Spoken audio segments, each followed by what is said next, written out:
అందరికీ వైకుంఠ ఏకాదశి శుభాకాంక్షలండి. ఈ వీడియో గృహప్రవేశానికి వెళ్ళాం మేము రీసెంట్గా. అప్పుడు వీడియో షూట్ చేసుకొని నేను చాలా బాగా అనిపించింది వాళ్ళు చేసిన డెకరేషన్ అదంతా కూడాను.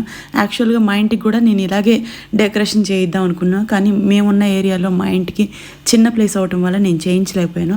వీళ్ళ గృహప్రవేశం అయితే చాలా బాగుంది. వీళ్ళ మర్యాదలు కూడా చాలా బాగున్నాయండి.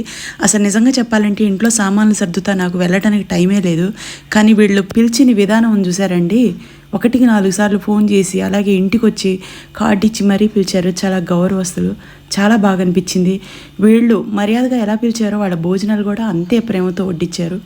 వెళ్ళినప్పటి నుంచి చూస్తున్నానండి ఎంత గౌరవం ఇచ్చారంటే అసలు నిజంగా నాకు చాలా సంతోషం అనిపించింది. నేనున్న బిజీ షెడ్యూల్లో నేను వెళ్ళడం మంచిదైంది అని అనిపించింది. మా శిరీష కూడా మమ్మీ ఎంత బాగా భోజనం పెట్టారో, ఎంత బాగా దేవుణ్ణి అలంకరించారో, అంతే గౌరవ మర్యాదలతో మనల్ని పిలిచారు. అంతే గౌరవ మర్యాదలతోటి వెళ్ళిన తర్వాత భోజనం తింటున్నారా లేదా అని దగ్గరుండి మరి వచ్చి 4-5 సార్లు ఫ్యామిలీ పలకరించి వెళ్ళారు. వాళ్ళ మర్యాదలకు నేను నిజంగా ఎప్పుడు కూడా థ్యాంక్స్ చెప్పుకుంటున్నానండి. గౌరవంగా ఎప్పుడైనా సరే భోజనానికి పిలవాలంటే అంతే గౌరవంగా పిలవాలి, అంతే గౌరవంగా రిసీవ్ చేసుకొని వాళ్ళు తింటున్నారా లేదా అని చూసుకోవాలండి. నేను మా గౌరవ ప్రవేశానికి కూడా ఇలాగే చేశాను. ముందు గౌరవ మర్యాదలు అనేది చాలా ఇంపార్టెంట్ అండి. మన దగ్గర ఎంత డబ్బు ఉన్నా సరే ఎవరంటే వాళ్ళు ఎవరు రారండి. మనం గౌరవంగా పిలిస్తేనే ఎవరైనా వస్తారు.